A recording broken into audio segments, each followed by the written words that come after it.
to the hip thrust. What is the hip thrust? If you've heard the word before, you have an idea. But for you as well, I will give you more ideas how to load your movement further if you're aware of the hip thrust, and ways to actually challenge those muscles even further. So stay tuned and keep watching. Don't think that this is just for beginners. This is for beginners, it's for intermediate and for advanced as well. So stay tuned. Right now, I'm going to start by explaining the hip thrust. So just a few minutes or maybe even a minute. The hip thrust is a movement that you actually engage most of your lower body. You are engaging your core, but the rest of it is mostly your lower body that you're actually using. During this movement, of course, one of the primary muscles that are being used is your glutes for quite a lot of it. So your glutes are going to be really put under stress over here, and you can add to that by changing the way that you do it, by adding a band and lots of other variations that I will show you. So stick with me and I'm going to show you why we do the hip thrust. One important fact to point out about the hip thrust is that a lot of the hip thrust movement is quite similar to that of a squat. The hip thrust is a better movement to start building strength, and once you have some strength, then it's good to go to a squat, especially if you don't have your posture right. So if you don't have really good core strength and you don't have good back strength as well, then I would say for sure the hip thrust is a better movement. Because with the squat, again, you can lean too far forward. You would put a lot of strain on your back.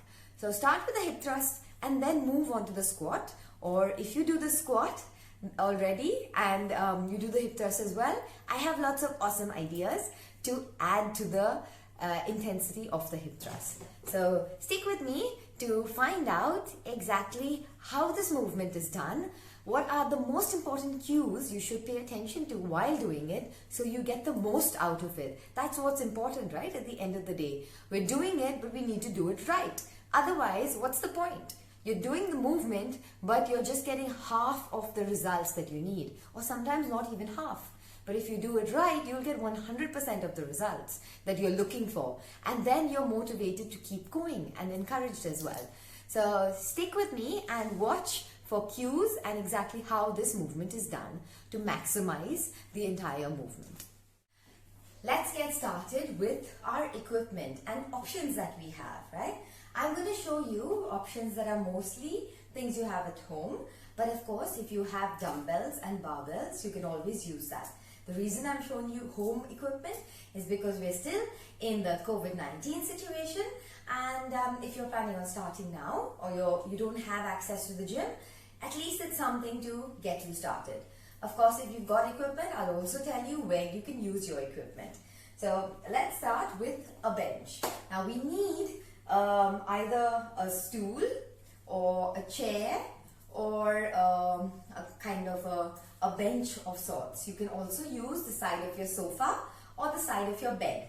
Okay, anything that is elevated is good for you. What's important, your starting position, is you need to have your shoulder blades above the edge of it. I'll show it to you down here, but just to point out exactly where your shoulder blades are. So your shoulder blades would be everything above, for women, above your bra strap. So most of the time your bra strap will come just under your shoulder blades. So that's where the edge should be touching.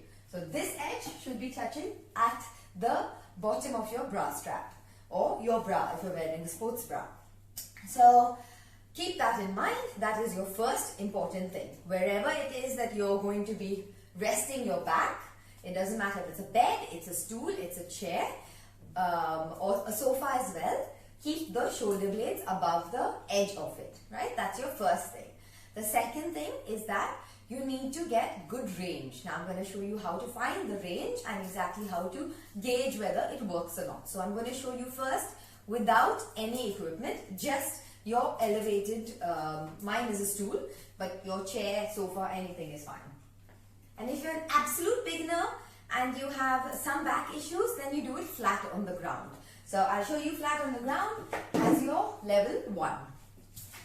So this is completely flat on the ground. This is your starting position. So if you're just getting started, start here. So your shoulders are rolled back and pushed down. Your core is engaged. Your spine needs to be flat. That means take your legs, pull them towards you, and you will feel your spine flatten out. Engage your core, and now you're going to push through your heels and lift your hips. So push through your heels, lift your hips. Now your hips are stuck here, you can't go further. You squeeze your butt and push a little further up. And that's how you get the maximum out of this move. So you'll be doing the same thing at the elevated move as well. But this is just to give you all of the cues. So once again, shoulders roll back and down. Core is engaged. Spine is neutral. How do we get our spine neutral? Hug your knees. Spine is neutralized. And then you push through your heels and you squeeze your butt. Take it up. Bring it down. Just touch, like tap the ground and go up. If you're somewhere higher, then you will not go all the way down and come back. You just go to a certain level down and come back again. So I'm going to show it to you now with the bench. Another thing, of course, safety first. So keep your bench or your chair against the wall or sofa, whatever, something that doesn't move ideally. You want to minimize the risk of any movement. I'm quite comfortable with this. I'm used to it. So I know how to keep it as stable as possible. So once again, shoulder blades above the bench. So my shoulder blades are just on the edge here. So you see my shoulder blades are here, right here. And it's just on the edge of this bench, right? Now, what's also important, once you go to the elevated one, you keep your chin to your chest. So my chin is right here, tucked to my chest. And I'm going to do everything else is exactly the same, right? So core is engaged. I cannot flatten my spine because this is not a flat movement. So chin to the chest, and I'm pushing through my heels. I'm going up, and then I'm squeezing my butt and going up a little more. The whole time my chin is to my chest. So you see, chin, there I go. So you feel that, right? So that is how you do just your hip thrust. Like I said, if you have a slightly more elevated stool or chair, I'll show you how you do it. So I've got this as a much higher chair, and I'm going to again get my shoulder blades just above it. Yes, so same thing, chin to the chest, pushing through my heels, core engaged, pushing through my heels, and then squeezing my butt and going up. So same thing, exactly the same movement. Your toes can point out slightly, that will give you a little better range. Also, the toes slightly pointing out. Your legs are not too wide, they're about hip wide or so. I'm going to put that away because that's moving a bit, and also I can't do it against the wall, so you can see properly. Now I'm going to go to adding to this movement, right? So we have our first movement, which is using the stool. Now we're going to add to it. So if you have one of these rubber mini bands, or you have a cloth mini band, pick that up, okay? So this is going to go above my knee. Let's go straight above my knees. As you can see, yeah, these are my knees. It's just above my knees. Do not let it cut into the back of your knee here, and don't let it also interfere with the hinging of your knees, okay? So that's important. The cloth ones are much better because they don't curl and roll and move. They just stay exactly where you put them, most of the time. Here we go again, exactly the same thing, but this time you're also going to be working your abductors, which is the outsides of your legs, okay? And you will feel that. So toes are slightly pointed out again, core is engaged, chin to the chest, push through your heels, go up, squeeze your butt, go up a little further. So now, because my legs are automatically opening out, but this is pulling them back in the band, it's working an additional muscle. So this is something that's even more effective. And if you don't have it, again, perfectly fine. If you do, use it. You can even use some other some other band like I've suggested before. Take a pair of tights. If it's an old pair, cut it up, tie it to about this width and use that. So you get the resistance. That's it. It's just resistance. So here we go again. Chin to the chest and up. Okay? Now we're going to add to this movement by adding weight. So number 2, we have weight here. So we've got this right here. I'm going to leave this here. And there we go. Same movement. Toes pointing out. Core is engaged. Chin to the chest. Pushing through your heels. And squeezing your butt to the top. Okay? It's important always squeeze your butt to the top. That's the max movement. So there we have it with weight. Now for weight, you can use something like this. For example, you can use barbells or dumbbells if you have those as well. But just be careful to hold on to those because you don't want them rolling away or rolling and hitting your face as well. Right? So if you're using dumbbells and barbells, hold it in place here. Other alternatives around the house, you can use a 5-gallon big bottle of water.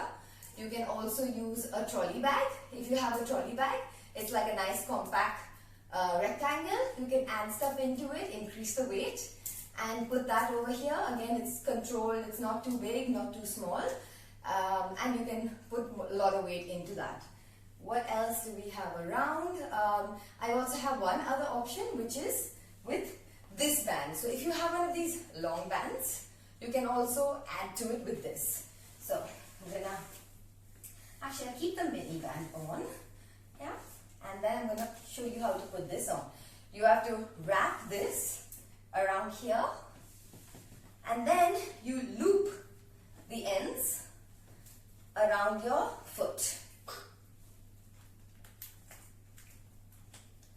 Okay, so you see this and like that, yeah, but this has actually got to come on my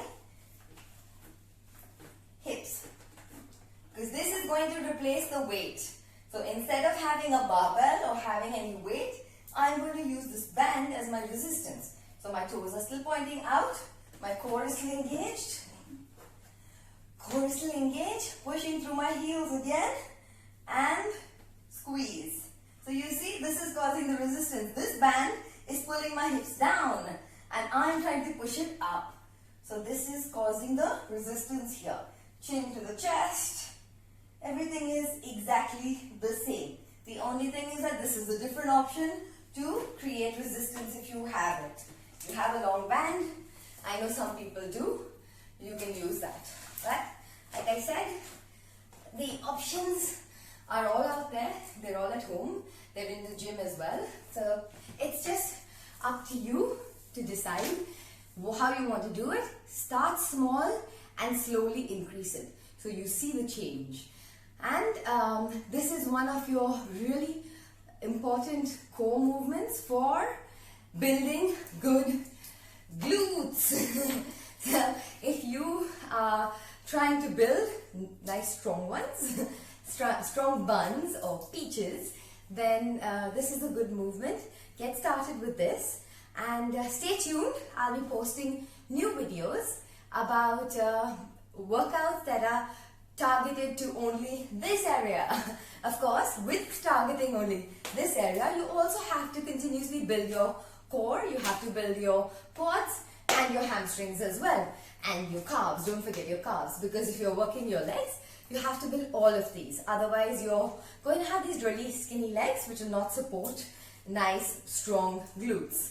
So you need to build it all together. It's balance at the end of the day. So keep working on all of that and stay tuned to watch out for my new video coming out on working lower body called Accentuate. And let me know if you have any questions about the hip thrust. Hope you enjoyed this movement. Please try it out. Let me know if you have any other ideas to even increase the load on it or make it more exciting and more interesting. I would love to know. Take care.